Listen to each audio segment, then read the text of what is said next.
Kejadiannya ini ada di tahun 2020, belum terlalu lama. Ya, jadi latar belakangnya adalah gue sama keluarga gue itu kan dari dulu selalu ngontrak, selalu pindah-pindah kontrakan alias kontraktor, ya kan? Dari rumah ke rumah, cuman masih di daerah yang sama, di daerah Jakarta Selatan, satu wilayah itulah. Suatu hari, gue harus pindah dari kontrakan yang lama ke kontrakan yang baru, karena kontrakan yang lama ini udah laku dijual dan udah mau ditempatin dalam 3 hari. Jadi gue harus mencari kontrakan baru, ya kan? Setelah nyari-nyari gitu ya, ketemulah nyokap gue. Kontrakan deket beda 3 jalan lah dari situ. Ketemulah ada rumah murah katanya, gitu kan? Tapi lebih besar. Ya sebenarnya dengan kabar itu gue juga nggak terlalu percaya, ya kan? Terus dia bilang kan kalau kontrakan gue yang lama itu kan kamarnya 2. Ya kan, yang ini kamar 3, cuma harganya 40% lebih murah, ya kan. Udahlah, langsung gue sama nyokap gue senang gitu kan, langsung kita cari tahu siapa yang punya gitu kan. Tapi memang udah ada sekelibatan kalau misalkan dari orang-orang ya, dari tante gue segala macam, kalau kontrakan itu serem.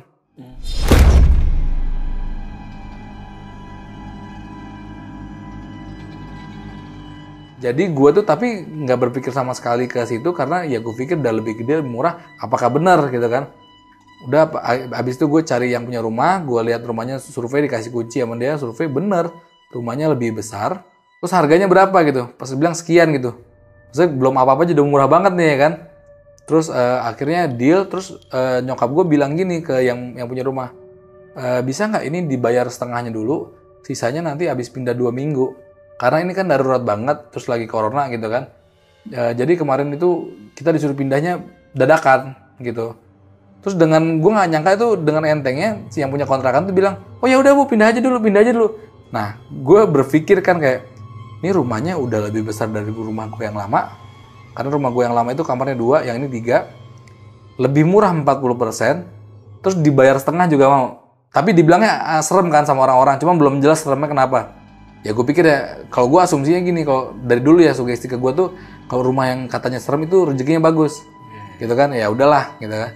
Ya udah pindah nih, udah pindah, gue menggunakan jasa pengangkutan barang, tapi gue masih bantuin juga kan. Yang ngomong-ngomong gue itu tinggal sama keluarga gue, ada nyokap gue, ya, om gue yang tinggal di rumah, sama abang gue sama adik gue, ya kan? Dan gue tentunya. Tapi waktu pindahan itu kan hari kerja. Yang ada cuman gue doang sama abang gue di rumah buat bantu pindah.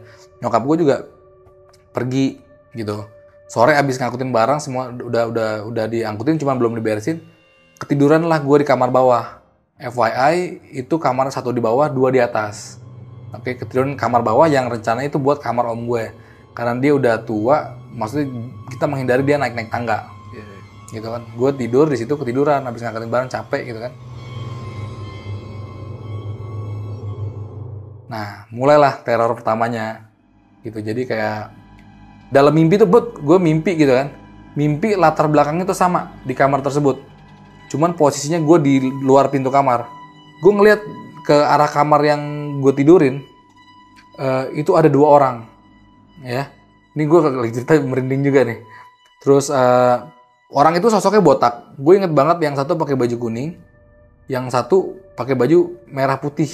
Merah, garis-garis merah dan putih gitu. Kayak tukang sate gitu. Kayak tukang sate, persis kayak tukang sate gitu kan. Mereka lagi kasak-kusuk ngobrol gitu kan. Nah gue tuh sebenarnya orang yang sangat logis gitu loh. Gue tidak terlalu takut sama yang orang-orang sebut kuntilanak, pocong, gue gak terlalu takut. Cuman gue tuh lebih takut kayak orang-orang tuh yang bisa nyamain gitu. Kayak misalkan ada lo, dia bisa nyamain lah wujud gitu kan. Nah itu yang gue lihat dalam mimpi itu, latarnya di tempat gue tidur itu, ada orang itu berdua ya, lagi ngobrol, kayak gue gak tahu ngobrolin apa, tapi mukanya sama, bajunya doang beda. Yang sebelah kiri pakai baju kuning, yang satu tuh pakai baju tukang sate. Dia ngobrol-ngobrol. Gue dalam mimpi itu gue langsung tanya ke dia, kok bisa sama nih, siapa nih yang asli? Kayak gitu kan, dia bilang itu. Terus mereka berdua itu ngeliat ke arah gue dan senyum gitu, senyum kayak orang biasa gitu. Cuman ya setelah gue pikir-pikir sekarang sih senyumnya cukup creepy ya, cukup nyeremin ya kalau gue inget-inget gitu. Nah udah gitu, yang satu bilang nih yang pakai baju kuning, saya mas yang asli, dia bilang gitu kan. Terus yang pakai baju sate itu ngomong ke gue, enggak mas saya yang asli, dia bilang gitu. Terus yang satu bilang, enggak saya yang asli, dia bilang gitu. Terus Akhirnya gue karena gue pribadi yang logis gitu ya, gue mau memastikan gitu kan. Akhirnya gue coba pegang, itu bahkan dalam mimpi tuh. Gue pegang ke tangannya yang satu, zep gitu, kepegang, terasa gitu ada dagingnya di tangan gue. Yang kuning, baju kuning bilang, enggak mas, saya asli, nama saya Agus. Dia bilang gitu kan. Oke, terus yang satu yang pakai baju satu cuman ngelihat ke gue, terus dia cuman senyum, gitu, tup. Habis itu gue kebangun, ya kan? Habis itu gue kebangun dan gue ngelihatnya kayak, wah, anjir serem banget ya. Tapi gue berpikir, oh ini kenalan kali ya, kenalan sama keluarga gue gitu kan. Kayak, oh ya udahlah, gue nggak ambil pusing masalah itu.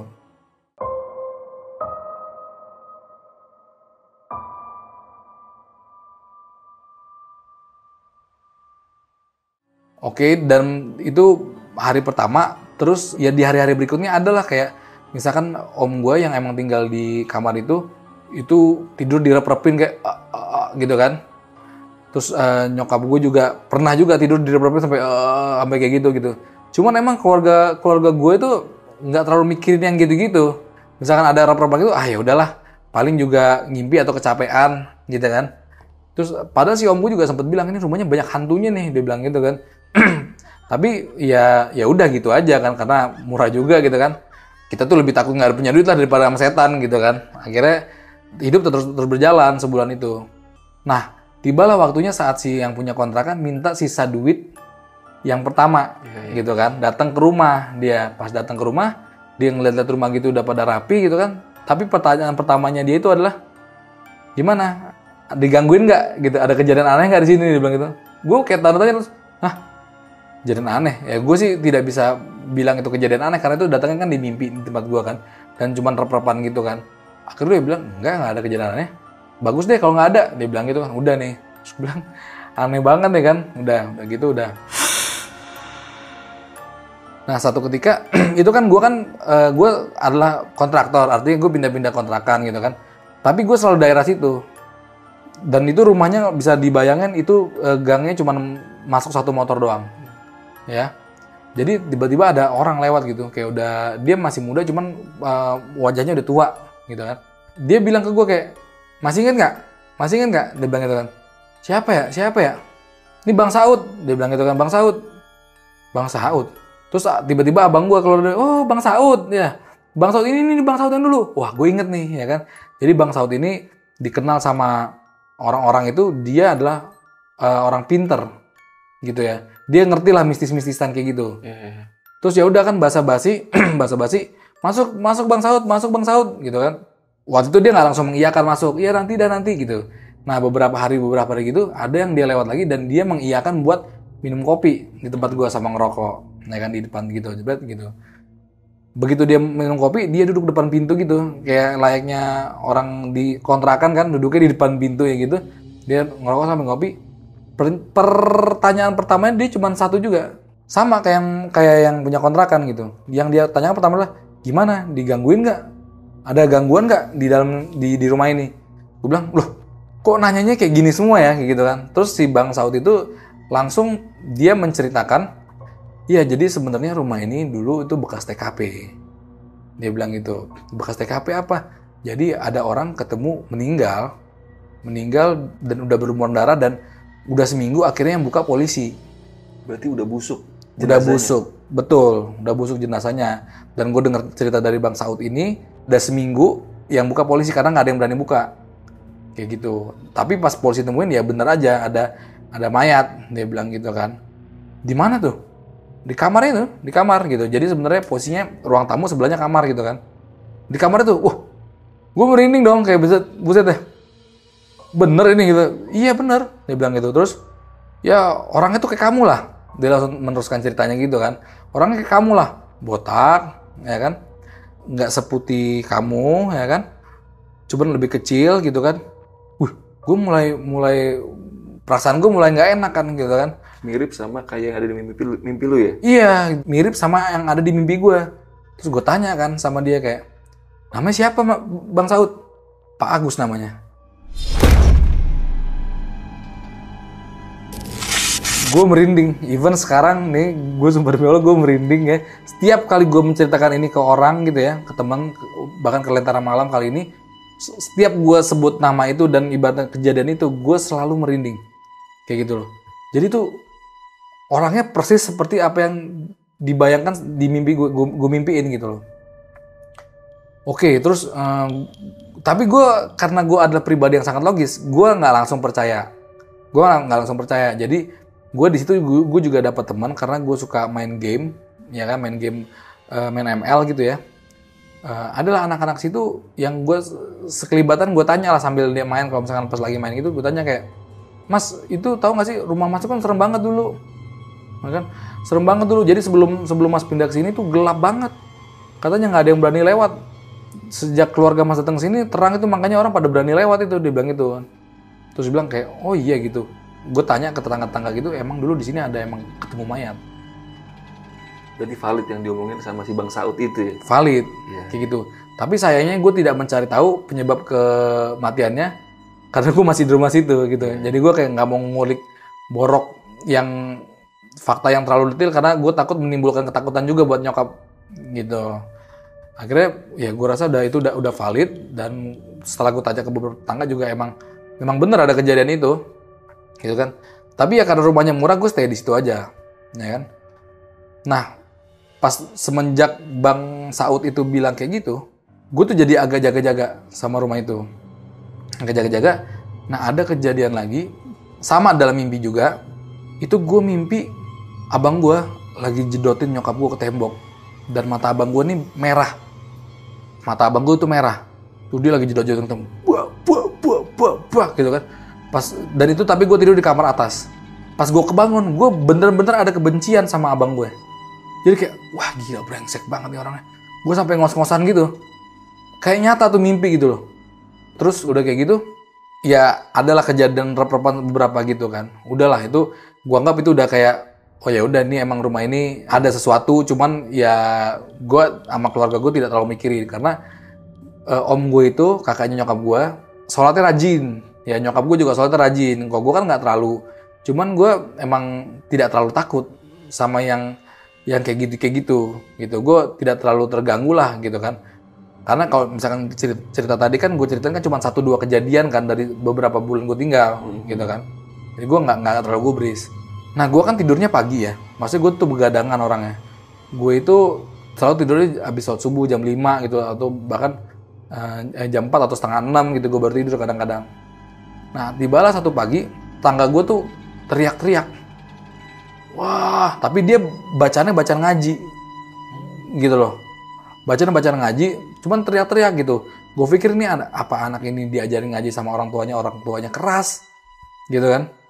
Terus gue pikir kayak kasihan juga tuh anak ya gitu kan. Dan itu gue diemin gitu kan. Beberapa hari gitu gue diemin, dan itu berturut-turut gitu kan. Kadang sampai jam 11 juga masih berisik itu anak gitu kan. Kayak dia melafalkan ayat-ayat cuman dengan teriak-teriak gitu kan. Lama-lama gue mulai merasa aneh karena membacakan ayat-ayat itu menurut gue harusnya pelan dan lembut. Kayak gitu, nggak teriak-teriak gitu, nggak kayak gitu. Tibalah waktunya, kayak menurut gue ini kayak fase teror keduanya.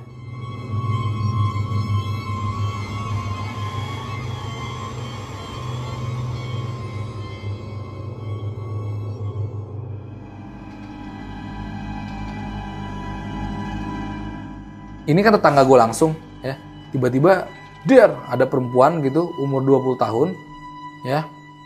Itu ngamuk-ngamuk di luar seperti orang gila. Terus tetangga kan pada rame keluar, dia bilang itu kesurupan, dia bilang gitu. Nah waktu itu karena gue pribadi yang sangat logis, gue penasaran dong, ya sama kayak orang-orang tuh kalau misalkan ada orang ngamuk gimana sih, karena orang Indonesia gitu kan, kalau ada yang aneh dikit dia pada ngumpul gitu kan. Ya gitu juga dengan gue gitu kan. Gue ngumpul, gue lihat nih orang itu, dia teriak-teriak, dia bukan ibu saya, dia bilang gitu. Dia bukan bapak saya, mereka bukan orang tua saya. Orang tua saya sudah dibawa ke alam lain, sudah diculik. Tolong saya, tolong, gitu. Dan dia perempuan tapi suaranya kayak laki-laki. Kita sebut aja namanya Silva. Oke.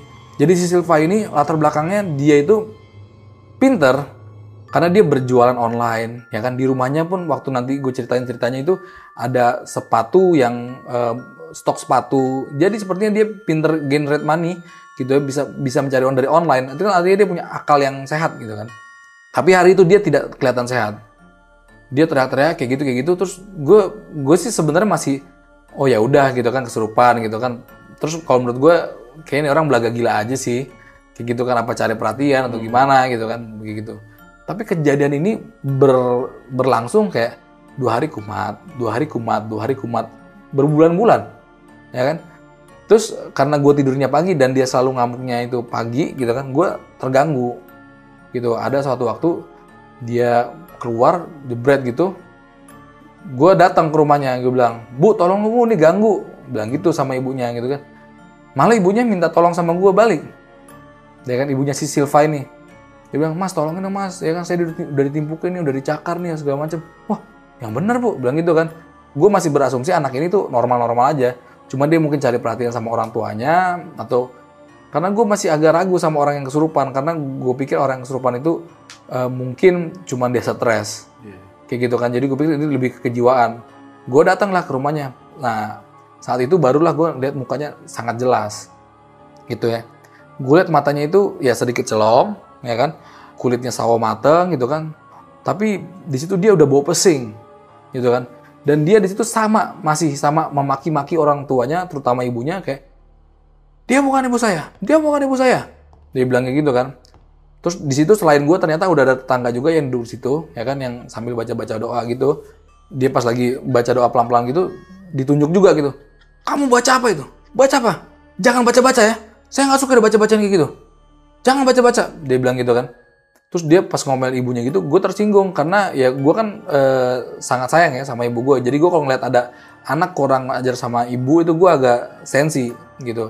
Akhirnya gue ngomelin balik kan, karena dia udah teriak-teriak duluan. Gue bilang, "Lu jangan kurang ajar ya sama orang tua ya. Itu ibu lo, halu lo," gue bilang gitu. Jadi gue sangat ngebawa dia ke dunia logis gitu kan. "Enggak, itu bukan ibu saya. Ibu saya tadi jinnya itu pada masuk lewat lubang-lubang jendela di atas pintu.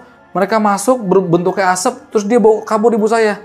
Jadi ibu saya ini adalah ibu saya yang palsu ini yang di sini." Dia bilang kayak gitu. Dan itu diulang-ulang. Dia bukan ibu saya, dia bilang gitu kan. Terus gue liat muka ibunya gitu. Muka ibunya sih biasa-biasa aja. Dia melototin semua orang dan semua orang di situ takut gitu. Kalau gue nggak takut, karena gue pikir ini mah gangguan jiwa kali ya, kayak gitu. Gangguan jiwa kali ya. Terus akhirnya udah, gue tidak menyarankan apa-apa. Terus ya udahlah, kayaknya emang susah kan. Akhirnya dia udah dikasih air minum, nggak terlalu kumat, tidur gitu kan. Terus pulang, semuanya bubar. Dan berhari-hari tuh gitu.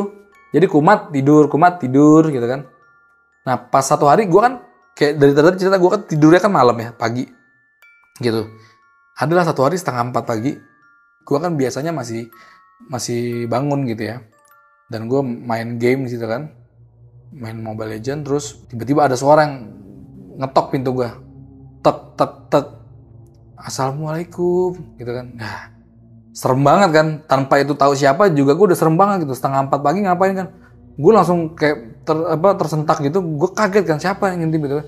Terus dia lagi tek tek, "Assalamualaikum." Wah anjir, tapi ini bukan hantu nih ya kan, karena suaranya jelas banget gitu kan. Akhirnya gue ngintip di jendela.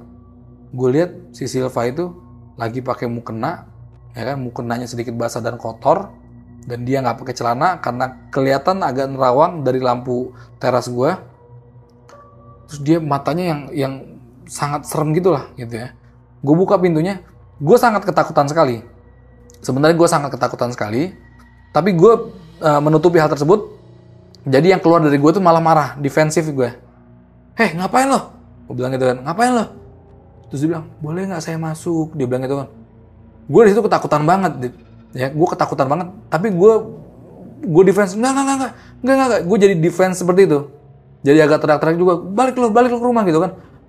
"Enggak, saya mau masuk, boleh nggak? Saya takut, itu ibunya bukan ibu saya, udah dibawa kabur jin." Dia bilang gitu kan. Enggak, itu pikiran lo doang itu. Gue bilang gitu. Terus akhirnya tangannya gue berani pegang tangan dia itu, sininya dia, lengannya gue pegang, gue bawa ke depan pagarnya dia gue tutup, gue kabur ke rumah gue gitu kan. Terus gue akhirnya tidur ke atas gitu kan. Nah itu mulailah di situ dia kayak kadang-kadang 3:30 suka gedor-gedor rumah gue. Jadi dia masih sering ngetok-ngetok lu? Iya nggak sering, cuman ada beberapa kali lah. Ada beberapa kali gitu. Dan gue tapi nggak gubris lagi gitu kan. Dan untungnya kejadian itu nyokap gue selalu udah tidur di atas. Jadi kalau nyokap gue yang ngalamin mungkin dia ketakutan banget, gitu kan. Udah nih, tapi karena hal ini lama-kelamaan menjadi mengganggu, gitu kan. Jadi banyak kejadian-kejadian yang kayak tiba-tiba dia ngamuk gitu kan. Benar-benar mengganggu. Nah, nyokap gue kan kalau misalkan dia lagi ngamuk itu kan, dia itu selalu kayak ketawa-ketawa aja. Ih, gila kali itu ya gitu. Jadi dia anggap jokes sama nyokap gue gitu kan. Sampai ada waktu pagi itu, gue inget banget itu 7:30 pagi ya kan. Dan gue baru tidur jam 4 gitu. Ya, tiba-tiba dia ngamuk-ngamuk, nyokap gue lagi nontonin. Jadi si Silva ini, dia ada tiang listrik gitu, sama tangga gitu, punya orang. Dia manjat dan dia mengibarin tangannya kayak kuntilanak begitu. Dia ketawa-tawa menirukan suara kuntilanak kayak gitu. Terus orang-orang nggak ada yang berani pegang. Terus dia udah lompat ke pagar orang itu. Dia lompat turun ke bawah, terus dia langsung garuk-garuk kepala gitu, dan dia menirukan suara monyet. Terus ini nyari kutu kayak gitu.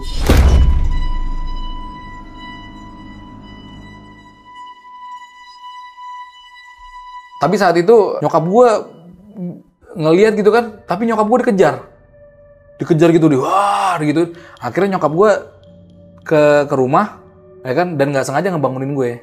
Pas ngebangunin gue jadi marah, ya kan, gue marah, kenapa sih? Maksudnya kok nyokap gue digangguin gitu? Gue juga baru tidur, kesel kan gitu. Gue keluar, nah itu yang gue lihat dia lagi kayak gitu kan. Dia udah balik ke tiang listrik itu, dia udah. Habis itu gue lihat mendengarkan suara monyet. Terus ibunya si Silva ini minta tolong sama gue gitu.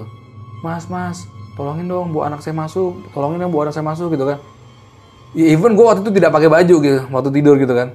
Gue kayak, oke bu, saya bantuin, bilang gitu kan. Jadi di situ banyak laki-laki, cuman nggak ada yang berani megang dia. Karena emang sorot matanya itu sangat menyeramkan sih menurut gue. Gitu. Kalau gue berani-beraniin aja sebenarnya, gue bukan pemberani, cuman gue maksain aja gitu kan. Karena ibunya udah minta tolong. Akhirnya tuh si Silva itu gue seruduk kayak orang main rugby, brek gitu, perutnya ke sini gue angkut begini, dia kakinya di bawah sini, palanya di bawah situ, dia berontak dan tenaganya sangat kuat sekali.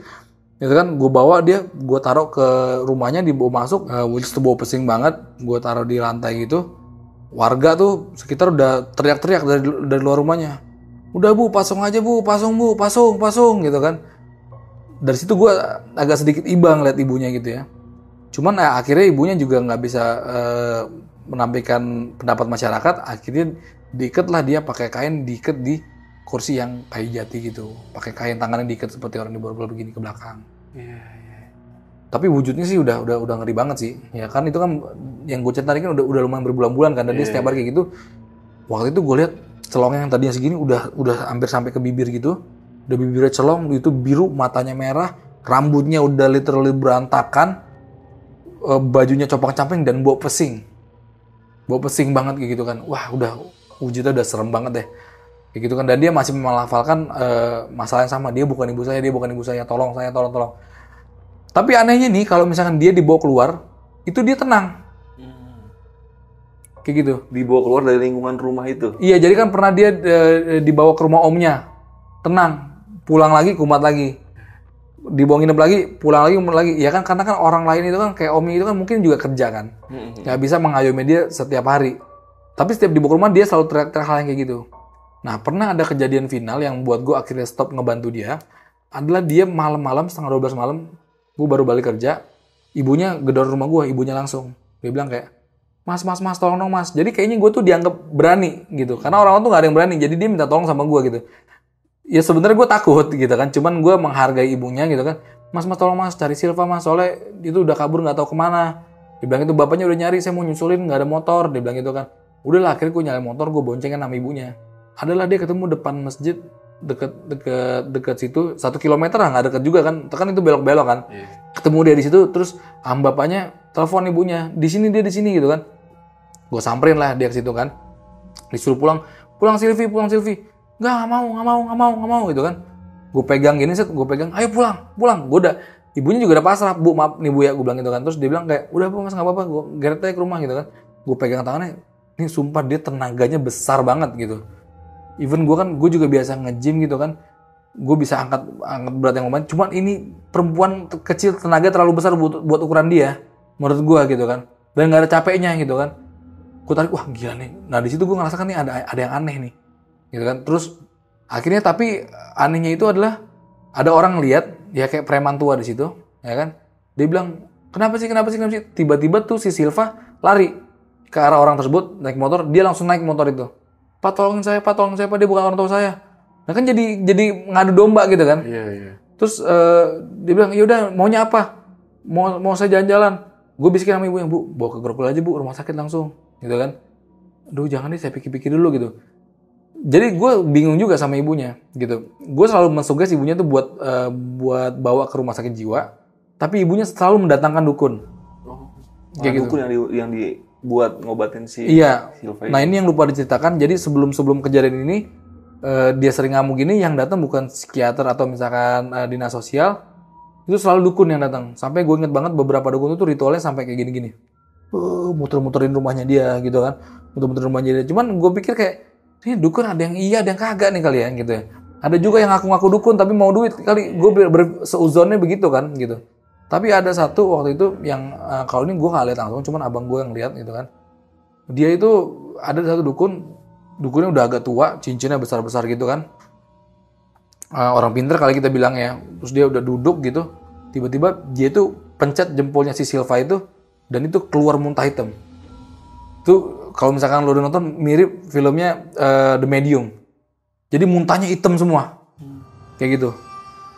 Nah pokoknya yang dipanggil selalu dukun lah, kayak gitu kan. Dan gue merasa kayak ada yang aneh nih. Apa dia malu anaknya ada penyakit kejiwaan, ataukah ada sesuatu yang dia tahu cuman dia nggak mau bilang. Gue udah mulai aneh gitu kan. Nah balik lagi ke cerita si yang naik motor itu, akhirnya bapak-bapak ini bilang sama orang tua, udah saya bawa jalan-jalan aja dulu, mungkin dia stres kali gitu. Akhirnya udahlah dia naik motor sama bapak-bapak itu, which is umur udah 60 sekianan menurut gua. Terus kita bapak sama ibunya naik sama gua, bapaknya sendiri gitu kan, jalan-jalan. Dia muterin daerah Jakarta Selatan gitu sampai setengah jam gitu. Gue lihat bapak-bapak ini tuh oleng jalannya. Pas gue cek, oh bener nih, ya kan gue berhentiin, dia mabuk. Rupanya bapak-bapak ini adalah preman yang lagi mabuk. Oh iya. Kayak gitu kan. Terus udah lah, Silva turun, Silva, begitu kan. Udah nih bahaya nih. Terus si bapak itu jadinya marah sama gue. Kenapa lo nggak percaya sama gue lo gitu? Ya bapak mabuk, gue bilang gitu kan. Lo nggak tahu gue siapa, gini segala macam. Wah, gue sih maksudnya gue ya pokoknya lo turunin lah. Ini bapaknya di sini, lo mau bawa kemana? Gue bilang gitu kan. Terus si Silva ini bilang, enggak, saya mau bapak ini aja. Bapak ini saya udah sayang sama dia. Gitu kan, tolong Pak bawa pulang saya. Jadi kayak lakian gitu loh. Iya. Jadi kayak buset, dalam hati gue itu kan udah umur 60 ya, gitu kan. Enggak, saya mau pulang bapak ini gitu kan. Aduh bapak itu juga bingung kan. Udah enggak ada. Akhirnya gue tarik, gue paksa turun ya kan. Dia ikut sama bapaknya gitu, dibawa jalan-jalan sama bapaknya gitu. Gue bilang, Bu, ini udah jam 1 nih pulang gitu kan. Akhirnya udah gue pulang sama emaknya, gue pulang ya kan. Iya makasih ya Mas ya gitu. Itu sampai kapan tuh kayak gitu? Itu bisa sampai pagi tuh kayak gitu. Dia bilang gitu. Dibawa jalan-jalan gitu, nanti pulang ke rumah kumat lagi, dia bilang gitu. Nah, di situ final gue bilang, Bu, sorry Bu ya, ini kan saya jadi berantem sama orang gitu kan. Dan saya ini udah berbulan-bulan, menurut saya sih Ibu harusnya panggil dinas sosial sih Bu. Maksudnya kalau ke rumah sakit jiwa, itu kan pasti diobatin, ya kan. Jadi nggak usah malu. Ibunya cuma tersenyum meringis kayak, nanti saya pikir-pikir lagi ya. Dia bilang gitu kan. Saya diskusi dulu sama keluarga.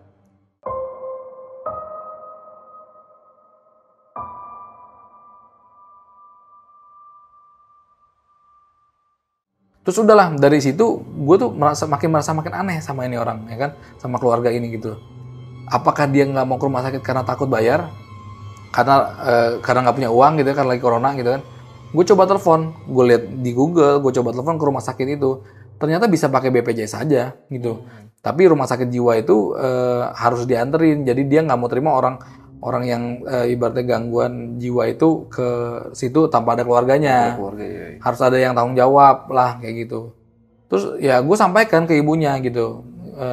Besokannya gue bilang, Bu, ini nggak bayar kok gini-gini, kalau mau dijemput pakai ambulan apa segala macam. Udah disiapin gitu kan. Dan ternyata gratis gitu kan. Tapi ibunya nggak Mas ya, nanti aja deh, kita mau diskusi dulu sama keluarga gitu. Udahlah. Akhirnya sampai situ gue itu merasa cukup terlibat sama urusan si Silva ini. Gue kayak, udahlah, ini lama-lama ganggu juga ya kan.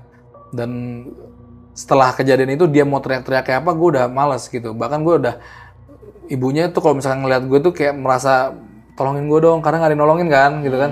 Tapi gue merasa udah enough dah, karena gue banyak kerjaan juga yang gue pikirin, gitu kan. Nggak bisa gue bantu lu tiap hari, gitu kan. Karena dia pun nggak mau ngikutin saran yang lu kasih juga. Iya, karena dia tidak mau mengikuti saran yang gue kasih untuk rumah sakit jiwa, gitu kan. Yang dia panggil itu selalunya menurut gue orang pinter, gitu. Terus akhirnya udah, karena itu gue udah jadi agak hilang respect juga ya sama, maksudnya kasihan anaknya juga kan, gitu kan. Akhirnya udah, gue nggak ikut-ikutan. Ya, abis itu gue menikah dan gue nggak tinggal di rumah situ lagi. Cuman keluarga gue itu masih tinggal di situ. Tapi karena keadaannya kayak gitu, terus dapat rumah yang lebih bagus juga, ya hampir setahun di situ. Akhirnya gue pindah. Keluarga gue juga pindah. Gue udah pindah duluan karena nikah, tinggal di rumah mertua. Keluarga gue udah akhirnya beberapa bulan setelah gue, mereka pindah juga, ya kan? Mereka pindah juga. Terus ya udah, kayak cerita itu nggak pernah kita angkat lagi. Sampailah kemarin terakhir gue lagi isoman kena corona gitu, gue denger dari abang gue telepon atau ngobrol, lo tau gak sih kalau misalkan si Silva tuh sekarang udah sehat, udah jadi guru. Dia bilang gitu, hah? Jadi guru? Guru apaan? Gue bilang gitu kan, karena beberapa bulan yang lalu dia masih terlihat sangat sakit gitu kan. Iya sembuh akhirnya kayak gitu. Wah, nah di situ gue akhirnya kayak mengkonfirmasi gitu kan. Waktu gue datang, ya kan? Waktu gue datang si Silva ini sebelum gue datang si Silva ini nggak kenapa-napa. Pas gue datang ke rumah itu, which is latar belakangnya ada TKP itu, dia kenapa-napa, sakit lah jiwanya gitu kan. Dan waktu gue keluar, dia sembuh. Dan apa yang dia lihat itu dalam artian ciri khasnya sama yang gue lihat. Jadi gue melihat ada jin yang suka menyerupai orang. Karena dari tadi kan mimpi yang si Agus itu, ya kan, yang ciri khas sama. Terus gue mimpi setan itu atau jin itu dia ngejedotin nyokap gue. Berarti kan dia menirukan abang gue. Dan yang ketiga, mimpinya si Silva ini, yang dia bilang ini bukan ibunya gitu. Jadi gue berpikirnya jin yang ada di rumah itu mencoba mengganggu rumah gue, cuman kayak mental karena nggak mempan, gitu. Sehingga dia lari ke samping, ke rumahnya si Silva ini. ke rumah si Silva ini. Ya itu aja cerita dari gue, kurang lebihnya gue minta maaf. Semua yang gue ceritakan itu bukan nama asli. Assalamualaikum warahmatullahi wabarakatuh. Oke, itu tadi cerita dari Bang Ricardo. Thank you banget buat kalian yang udah nonton sampai sini. Dan jangan di-close dulu karena gue bakal sedikit tanya-tanya tentang cerita yang tadi dibawain sama si Bang Ricardo ini. Dan tadi mungkin Bang Ricardo ada beberapa kali nyebutin namanya agak salah ya. Kayak Silvi atau Silva, karena ini emang namanya disamarkan. Jadi emang kadang-kadang kalau orang cerita dengan nama disamarkan itu agak-agak lupa sih Bang. Iya. Jadi buat kalian, sorry banget kalau tadi Bang Ricardo ada beberapa kali salah sebut nama. Jadi karena emang cerita ini disamarkan ya, karena ini kejadiannya baru-baru ini ya. Tahun 2020 pas lagi awal-awal corona ya. Iya, dan gue alami sendiri. Iya. Ini boleh ini nggak sih gambarin sedikit tentang rumah lu sama rumah si Silva ini? Ini benar-benar nempel tembok gitu atau gimana sih? Oke, jadi posisi rumahnya ya kalau lo tahu kontrakan. Cuman yang rumah gue ini nggak benar-benar kontrakan, jadi bentuknya rumah. Cuman satu tembok sama dia. Jadi tembok kanan gue bersebelahan sama tembok kirinya. Dan posisi rumah gue itu sama rumahnya dia itu benar-benar cuma masuk satu motor doang. Iya. Gang kecil gitu lah ya. Yang sangat yang kecil rapat. Iya. Tapi dia itu bukan dia kontrak bukan itu si Silva. Dia rumah sendiri. Rumah sendiri. Berarti yang kontrak emang cuma rumah lu aja itu sendiri. Berarti bukan kontrakan deret ya? Bukan kontrakan deret. Iya, kontrakan rumah yang satu-satu gitu lah. Iya. Dan itu si Silva di rumah itu tinggal sama siapa aja sih? Sama keluarganya, sama adiknya 2 masih kecil, which is itu sering kabur ke tempat gua kalau misalkan kakaknya lagi ngamuk. Bapaknya sama ibunya. Iya. Berarti dari yang lu tahu, si Silva ini sebelum lu datang emang baik-baik aja, tapi pas lagi lu datang itu malah yang kumat-kumat begitu. Iya. Maksud gue kan kalau orang nggak ngamuk kan artinya gue berasumsi kan baik-baik saja gitu kan. Iya. Dan abang gue juga bilang itu tadinya nggak apa-apa gitu, dan gue kan setiap hari kan keluar gitu kan. Dan emang kata orang-orang sekitar itu emang dia sehat-sehat aja karena dia itu berjualan online. Iya. Artinya kan sehat dia gitu. Karena waktu gue masuk ke rumahnya itu ada stok sepatu, dan gue dengar dari nyokapnya juga dia itu jualan online. Iya. Dan agak aneh aja ya. Berarti kalau orang punya penyakit mental atau apa kan untuk jualan aja kayak nggak kepikiran kali ya dia sampai bisa jualan gitu ya. Iya, gua aja nggak kepikiran kan gitu kan. Iya. Dan mungkin gue ini sih ada asumsi sedikit lah tentang kisah lu tadi nih. Jadi gue ngerasa mungkin ya, ini kan rumah yang lu tempatin ini kan bekas orang nggak tahu bunuh diri atau meninggal dengan sendirinya ya. Ini kemungkinan yang gue rasa sih. Ini dan ini kan sempat kosong berapa tahun sih? Tahu nggak itu kosongnya? Kosong berapa tahun? Gue nggak tahu. Cuman terakhir ada orang yang di situ orang Bandung.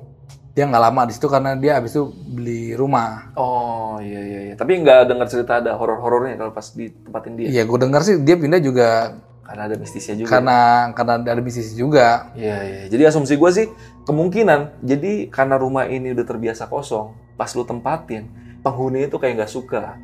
Dan karena nggak bisa ngeganggu lu langsung, dia ngeganggunya lewat si Silva buat supaya keluarga lu itu ya nggak nyaman lah tinggal di situ mungkin ya. Tepat, dan tujuannya pas emang nggak nyaman sih. Iya. Tapi akhirnya ya lu pindah bukan karena itu kan Pak. Karena pindah ya karena lu udah menikah dan Ya. mungkin keluarga lu dapet tempat lagi yang lain, Ya, akhirnya yang pindah. betul. Dan menurut gue ya jinnya nggak berhasil buat ngeganggu lu untuk nggak tinggal di situ. Itu berapa lama lu tinggal di situ? Hampir setahun. Hampir setahun ya. Hampir setahun. Iya. Dan rumah itu masih ada sampai sekarang. Ya? Masih ada. Kabarnya ada yang nempatin lagi nggak rumah itu? Gue cuma dengar kabar si Silva sembuh gitu. Udah itu doang ya. Udah itu doang. Dan dia jadi guru. Dan dia jadi guru gitu. Agak aneh juga ya dia dari orang yang stres begitu bisa jadi guru ya. Iya kan? Kenapa nggak jual online lagi? Iya. Kayak duitnya lebih banyak kan online dah. Iya. Oke bang, ini kan si Silva ini kan sempet dipasung ya karena warga itu minta ibunya buat si Silva ini dipasung ya. Iya. Dan dia dipasung itu kan akhirnya pakai tali ya, bukan pakai tali, Kain. pakai kain ya. Diikat pakai kain itu dipasungnya berapa lama sih dia? Gue rasa sih berhari-hari ya. Berhari-hari. Dan gue denger itu dia makan itu dalam 4 hari cuma sekali dia makan. 4 hari makan sekali. Ya, jadi wujudnya itu sangat menyeramkan waktu lo, misalkan pas gue ketemu lagi gitu, tadinya celong matanya cuma segini, ini udah hampir sampai bibir deh celong matanya. Nggak sehat banget. Kurus badannya. Udah jauh lebih kurus dari pertama yang dia ke rumah gue terus dia ngetok pintu.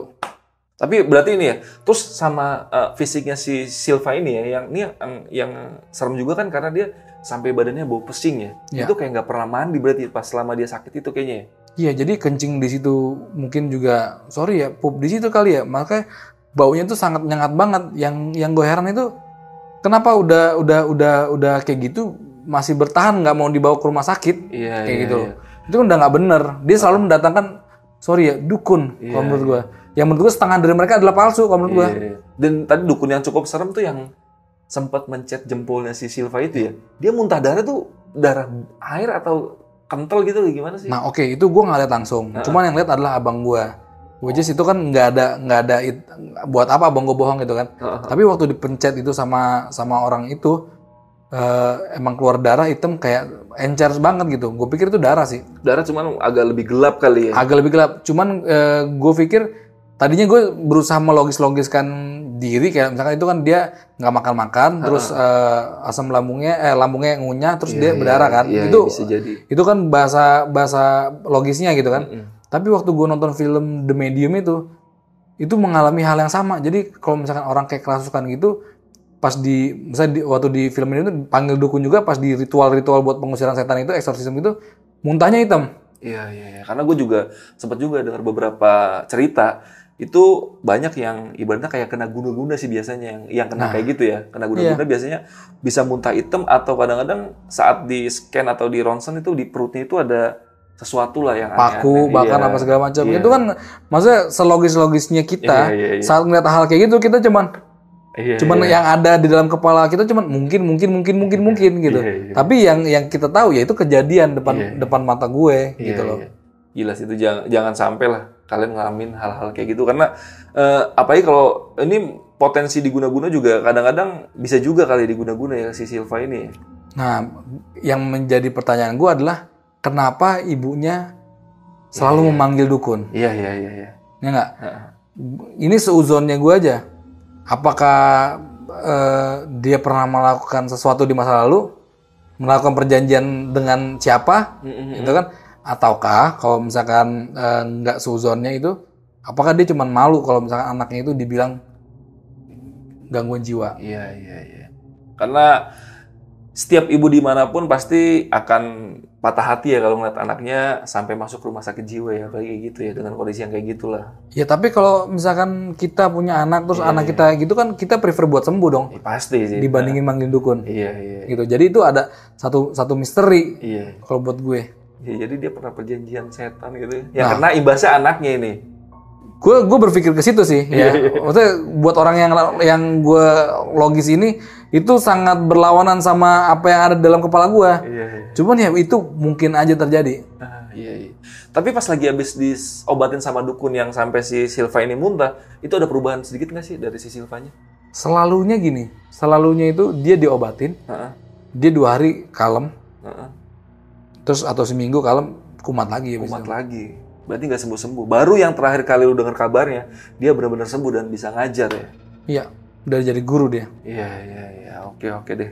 Yaudah buat kalian yang lagi nyari-nyari kontrakan, gua harap kalian hati-hati kalau mau nyari-nyari kontrakan. Kalau bisa ya dicari-cari dulu lah background tentang rumah itu dari tetangga-tetangga sebelah. Siapa tahu kalau kalian orangnya penakut, ya jangan tinggal di situ. Tapi kalau orangnya pemberani kayak si Ricardo ini ya tinggal aja ya, karena harganya murah biasanya. Iya. Rumah-rumah begitu ya. Betul. Ya, jadi mungkin lebih ke ini kali ya. Setan itu kan tujuannya buat menakut-nakutin. Iya. Buat menebar ketakutan. Dia tujuannya di situ. Ya kalau kitanya nggak takut ya nggak kena gitu. Iya. Dan lu sempet ngomong ini rumahnya lumayan bawa rezeki ya. Oh iya. Karena lu pas lagi tinggal di situ bisa ketemu sama jodoh lu ya. Iya, jadi kalau ini suggestion ya, maksudnya sugesti gue dari zaman dulu itu kayak rumor atau mitos itu ya, kalau rumah banyak hantunya itu bawa hoki. Oh iya. Gue rasa nih banyak juga orang kita yang berpikir kayak gini gitu kan. Iya. Karena waktu dapat rumah ini ya adalah kerjaan-kerjaan yang gue nggak bisa sangka kalau itu bisa dapat ke gue gitu kan. Gue juga ketemu jodoh gue juga setelah rumah itu bisa pindah kayak gitu. Jadi ya itu cuman sugesti aja, cuman terjadi. Iya. Oke, ya udah paling segitu aja cerita malam ini. Thank you banget Bang Ricardo udah share cerita di Lentera Malam. Thank you. Kalau ada cerita-cerita lagi kapan-kapan share lagi lah ya. Boleh. Yaudah sebelum gua close videonya, gua mau infoin dulu nih kalau Bang Ricardo juga punya YouTube channel ya. Iya, food Dan blogger. isinya Makanan. Food blogger. Iya. Kayak Next Carlos ya. Iya. Ya, mirip-mirip lah pokoknya kayak gitu ya. Keren. Namanya apa? Ricardo Rian. Nanti linknya gue taruh deskripsi sama Instagram lu deh kalau ada yang mau tanya-tanya tentang cerita lu tadi yang lu bawain. Boleh. Nanti gue kasih Instagramnya. Oke, nanti Instagramnya gue taruh di deskripsi. Jadi jangan lupa habis dari video ini kalian mampir-mampir ke YouTube channelnya Bang Ricardo. Nanti linknya gue taruh deskripsi. Kalau bisa kapan-kapan kuliner yang agak-agak serem. Lentera Malam pernah bikin tuh soalnya. Boleh. Oke. Udah ada. Udah ada tuh? Udah ada bahannya. Tagih nanti di Instagramnya Bang Ricardo. Kuliner horor. Yaudah, paling gua rasa malam ini cukup. Thank you banget Bang Ricardo sekali lagi udah share ceritanya.